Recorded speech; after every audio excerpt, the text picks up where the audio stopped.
CD My the fault, key. being brothers, I'm gonna say it like this. Because it kind of made, I did an interview with No Love. Like them niggas, them niggas them niggas my god, bro. Like I ain't got no beef for now one on. So I did an interview with them, and that kind of threw my relationship off with Mom Deuce and my sister Kosha. They kind of threw our relationship off by me doing that interview with No Love about him and Finesse2Tymes. But what they was failing to understand is and realize is this is my job. This is what I do. I do interviews and shit like that. I'm doing the same thing as anybody else would have done. You know what I'm saying? I ain't do nothing but interviewing. And our relationship kind of got thrown off with it. And with some other shit that I ain't just really too much gonna discuss about.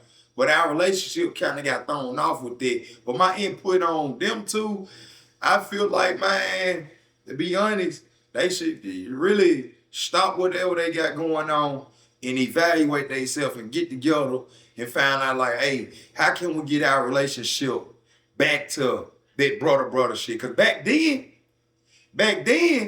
when I was FNG back then, motherfucking their relationship was so tight, it was unbreakable. You couldn't unbreak that because it was No Love who was really promoting and pushing. Wasn't nobody else really promoting and pushing Finesse gang like that. No Love was, and I'm honestly give it to him. No Love was pushing that shit hard, day in, day out. To my clothing brand, all type of shit. All type of shit. Trying to find other artists, all type of shit. So do you think it was hard when Finesse was locked up for No Love in the streets with the beef that was created already? The beef with who? Like No Love was saying in an interview, like it was already beef F&G had with other folks before Finesse got locked up. I'm gonna say it like this. What motherfuckers used to say was people used to get Finesse out their verses. Like they'll pay for money to do a verse and they don't get the verse. That ain't got nothing to do with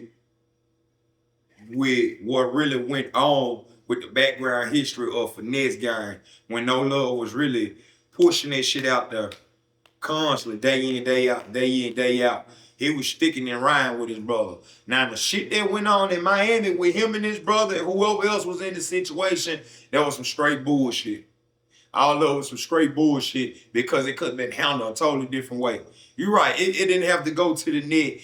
And they didn't have to go back and forth. Really, it wasn't a back and forth. No Love kind of went on and pushed it and really kind of almost attacked it more than Finesse was feeding back to it. But to me, there was a cry out for help that No Love almost did. It was like, hey, bro, I'm trying to seek your attention, and I ain't getting your attention the way I'm supposed to get your attention. So I got to go this route. I got to go this way. And there was sparked a whole lot of other extra shit because No Love wasn't getting that attention from his brother that he used to get.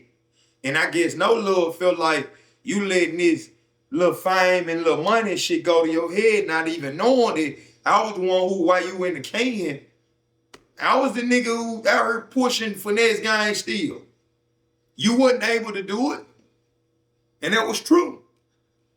No Love was the nigga who was out here pushing Finesse gang. He was, I'm not gonna lie. And then it's like almost like, okay, why didn't Finesse sign No Love?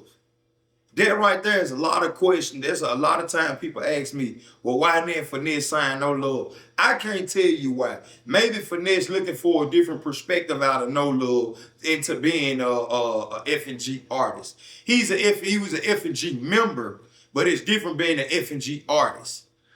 You know what I'm saying? Like, this shit was crazy. CD the key.